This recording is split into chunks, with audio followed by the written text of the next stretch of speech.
दोस्तों advance JavaScript की series में आज हम लोग देख रहे हैं मॉड्यूल डिजाइन पैटर्न। ठीक है। मॉड्यूल डिजाइन पैटर्न एक ऐसा डिजाइन पैटर्न है जिसमें जेएस की बहुत बड़ी बड़ी लाइब्रेरी जो है, जैसे जेक्यूरी है, अंडरस्कोर जेएस है, ये यूज जो बड़ी बड़ी लाइब्रेरी है वो भी इस डिजाइन पैटर्न को फॉलो करती है, मतलब वो भी इस डिजाइन पैटर्न में लिखी गई है। ठीक है। अभी जब हम लोगों ने क्लोजर देखा था तो क्लोजर में हम लोग क्या कर रहे थे, क्लोजर में हम लोग किसी एक फंक्शन को रिटर्न करवा रहे थे। लेकिन मॉड्यूल डिजाइन पैटर्न की हेल्प से हम लोग क्या कर सकते हैं, एक से ज्यादा फंक्शन को भी रिटर्न करवा सकते हैं।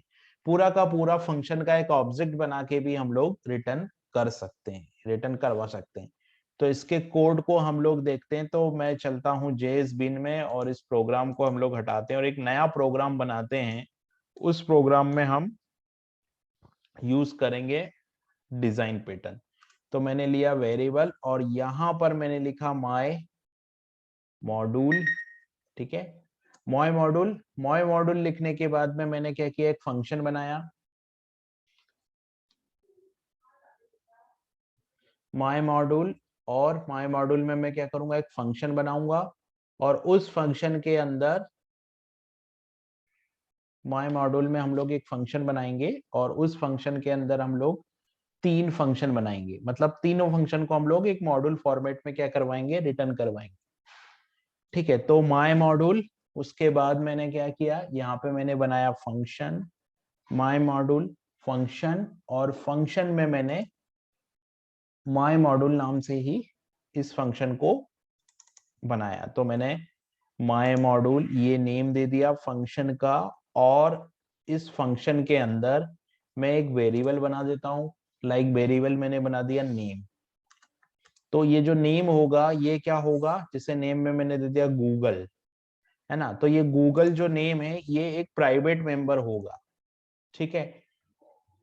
फिर मैं क्या करता हूं, फिर मैं यहाँ पे लिखता हूं रिटर्न, और इस रिटर्न के अंदर हम लोग एक ऑब्जेक्ट बनाएंगे। इस रिटर्न के अंदर हम लोग एक ऑब्जेक्ट बनाएंगे। तो जैसे मैंने बनाया फंक्शन वन कर दिया इसको, फंक्शन वन। और जो फंक्शन वन होगा, इस फंक्शन वन के इसको कुछ इस तरीके से मैं की डिफाइन कर दूंगा और यहाँ पर मैं फंक्शन डिफाइन कर दूंगा, और इस फंक्शन में मैं एक वेरिएबल ले लेता हूँ। लाइक मैंने ले लिया str, और यहाँ पर इस फंक्शन की बॉडी में मैं क्या कर देता हूँ, कंसोल लॉग कर देता हूँ। तो मैं क्या करता हूँ यहाँ पर कंसोल डॉट लॉग, और कंसोल डॉट लॉग में मैं क्या प्रिंट करवा देता हूँ, कंसोल डॉट लॉग में मैं एक स्ट्रिंग प्रिंट करवा देता हूँ। तो मैं लिख देता हूँ I have added string. I have added string में क्या लिख दिया मैंने, आई हैव एडेड स्ट्रिंग में यहाँ पे मैंने लिख दिया प्लस str। तो ये हो गया आई हैव स्ट्रिंग, तो ये हो गया str मेरा। ठीक है। अभी दूसरा मेरे को क्या करना है, मेरे को यहाँ पे मुझे ये चेक करना है कि जो वेरिएबल मैंने गूगल डिफाइन किया था वो हम लोग एक्सेस कर पा रहे हैं या नहीं। तो मैं यहाँ पे लिखूंगा console dot log, console dot log, और कंसोल डॉट लॉग में मैं यहाँ पे लिख दूंगा कि I can access, I can access, I can access variable, right. I can access variable, ये मैं लिख देता हूं, और यहां पर मैं प्लस करके और नेम को प्रिंट कंसोल लॉग करवा देता हूं। ठीक है ना। और यहां पर मैं लिख देता हूं I have added string, I have added string, और ये जो है वो फंक्शन के लिए हो गया। ठीक है। I have added string for, यहाँ पर फंक्शन वन कर देता हूं मैं, फंक्शन वन। ठीक है। कुछ इस तरीके से हम लोग नाम दे देते हैं। ठीक है। अभी हम लोग क्या करते हैं, इसको कॉपी करते हैं, यहाँ पे मैं कॉमा करता हूं और यहाँ पे मैं दूसरा फंक्शन बनाता हूं, इसको मैं फंक्शन टू नाम दे देता हूं, और यहाँ पे मैं फंक्शन टू कर देता हूं, और यहाँ पे कॉमा लगाता हूं, और मैं एक और फंक्शन बनाता हूं और इसको मैं फंक्शन थ्री कर देता हूं। तो यहाँ पे मैं फंक्शन थ्री कर देता हूँ, यहाँ पे भी मैं फंक्शन थ्री कर देता हूँ। ठीक है। तीनों चीजें यहाँ पे मैंने ऐड कर दी। यहाँ पे ये जो रिटर्न है वो मेरा बंद हुआ, फंक्शन वन बंद हुआ, टू बंद हुआ, फंक्शन थ्री बंद हुआ, और यहाँ पे ये रिटर्न बंद हुआ और यहाँ पे जो मेन फंक्शन था वो मेरा बंद हो गया। ठीक है, अब मैं यहाँ पे क्या करता हूँ, यहाँ पे मैं एक वेरिएबल बनाता हूँ, तो वेरिएबल में मैं एपीपी लेता हूँ और एपीपी में क्या करता हूँ, माय मॉड्यूल है तो माय मॉड्यूल का मैं बना लेता हूँ ऑब्जेक्ट। ठीक है, तो मैं यहाँ जाके क्या कर देता हूँ, माय मॉड्यूल फंक्शन को कॉल कर लेता हूँ। अब क्या होगा, एपीपी एक ऑब्जेक्ट के फॉर्मेट में आ गया, तो मैं एपीपी डॉट एड कर देता हूँ फंक्शन बन, एपीपी डॉट एड कर देता हूँ फंक्शन बन, है ना।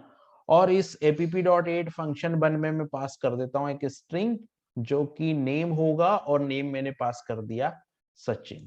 ठीक है, ये हो गया। फिर मैं क्या करता हूँ, इसको कॉपी कर लेता हूँ और ये सेम एपी फंक्शन 2 और फंक्शन 3 के लिए कर देता हूँ। तो मैंने यहाँ फंक्शन 2 है और यहाँ पे फंक्शन 3 है। ठीक है, तो ये हो गया मेरा एक मॉड्यूल पैटर्न।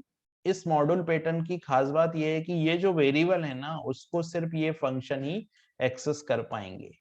ठीक है, अभी मैं स्क्रीन को क्लियर करता हूं और इस कोड को मैं रन करता हूं तो क्या आउटपुट आएगा। यहाँ पर क्या आया, I have added string for function 1, मतलब ये फंक्शन 1 के लिए ये स्ट्रिंग आ गई। ठीक है, और I can access variable Google, ये गूगल वेरिएबल को यहाँ पर ये एक्सेस कर पा रहा है।